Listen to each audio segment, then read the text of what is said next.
Is saturated fat really harmful, or has the science been oversimplified? In this video, I'll dive into both old and new research, explore where some of the nuance and confusion began, and show you how to use this information to make better daily choices for your cholesterol. For all the controversy around saturated fat, the basic idea from decades ago still holds up really well. The connection between saturated fat and heart disease traces back to the 1950s with human studies conducted by Ancel Keys. His study results were summarized into the Keys equation that predicted that dietary saturated fat raises blood cholesterol, while polyunsaturated fat lowers it. Over the decades, there have been many counter-arguments against these findings, but what does more recent evidence say about this? This important review from 2016, published by the World Health Organization, analyzed data from 84 studies and confirmed that replacing just 1% of daily energy from saturated fat with polyunsaturated fat lowers LDL cholesterol by an average of 2.1 milligrams per deciliter. This shows that the core idea of the Keys equation still holds. That is, the ratio of polyunsaturated to saturated fat in the diet is a meaningful predictor of LDL levels. What that means for a 2000 calorie diet is that if you switch 5% of your caloric intake, which is about 1 tablespoon of butter, from saturated to polyunsaturated fats, you could potentially reduce your LDL by 10.5 milligrams per deciliter. This recent 2024 study got 109 healthy adult men to follow a higher saturated fat diet for 4 weeks and then switch to a lower saturated fat diet for another 4 weeks. The saturated fat as a percent of daily energy was decreased from 19.1 to 8.9%, and this difference was replaced by primarily polyunsaturated fats. The results showed that the transition to a low saturated fat diet reduced LDL cholesterol by an average amount of 19.3 milligrams per deciliter. This is in line with the results of the previous WHO study and a direct validation that reducing saturated fat below 10% while increasing polyunsaturated fat meaningfully lowers cholesterol levels. From these studies, it seems like the issue of whether saturated fat raises cholesterol is an open and shut case. So where are the controversies coming from?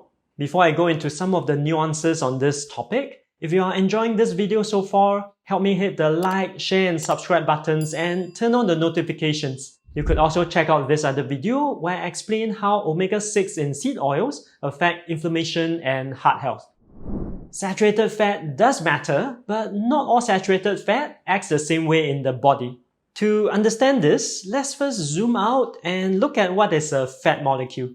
A fat molecule consists of a glycerol backbone joined to 3 fatty acids, and these fatty acids can be saturated, monounsaturated, or polyunsaturated.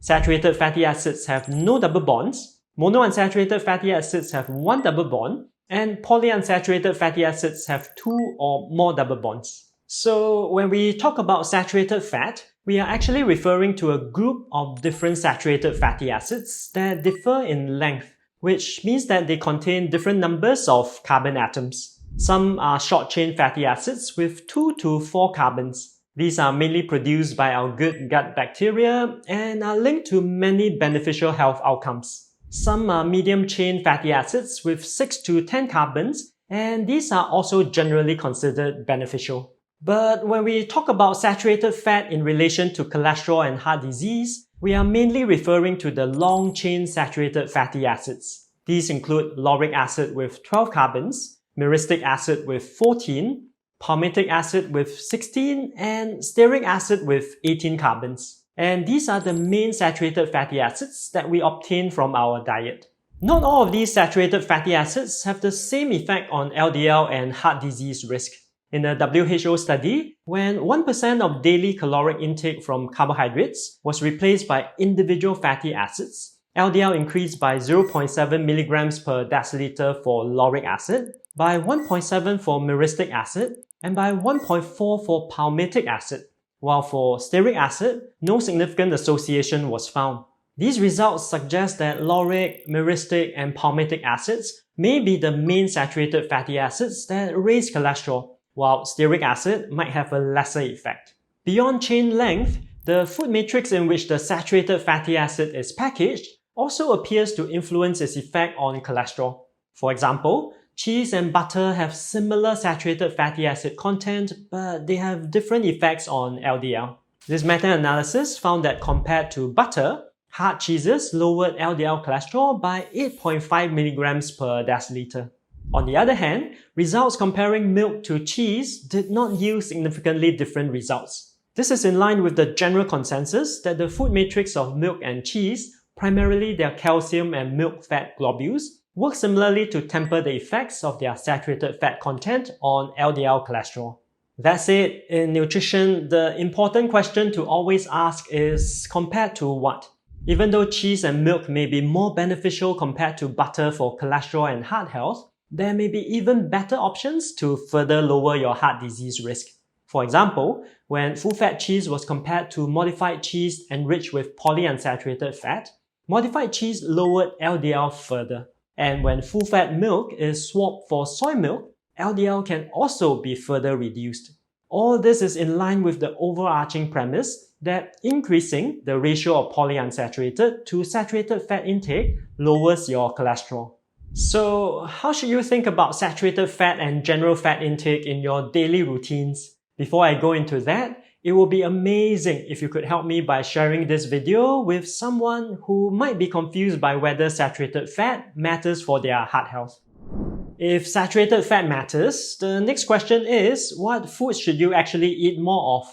The most evidence-based dietary framework for lowering cholesterol is the portfolio diet, a way of eating that has been shown in clinical studies to lower LDL cholesterol by up to 30%. There are 5 pillars of the portfolio diet, including the intake of healthy fats, meaning foods that are high in unsaturated fats. All foods with fat will contain a mixture of saturated, monounsaturated, and polyunsaturated fatty acids. So the key to choosing healthy fat sources is to choose foods that have a high polyunsaturated to saturated fat ratio. Soy foods are a good source of protein as well as healthy fats, with extra firm tofu or tau kwa having a polyunsaturated to saturated fat ratio of 3, both soybeans and edamame having a ratio of 3.7, and soy milk with a ratio of 4.1. Nuts and seeds are amazing sources of antioxidants, and their fat content quality is equally impressive. Sunflower seeds have a ratio of 5, while the ratio is 6.7 for flax seeds, 6.8 for chia seeds, and a whopping ratio of 9 for walnuts. Compare these numbers to salmon that has a ratio of around 2.5, chicken breast with a ratio of around 0.8, pork with a ratio of around 0.3, and beef with a ratio of only around 0.1. This is why plant sources of fat are much more heart-friendly than animal sources, and one of the reasons why fatty fish is preferred over chicken, over pork, and over beef when lowering the risk of heart disease. If we looked at pure oils and fats, the comparison is even more stark. Soybean oil has a ratio of 3.9 and canola oil has a ratio of 3.8.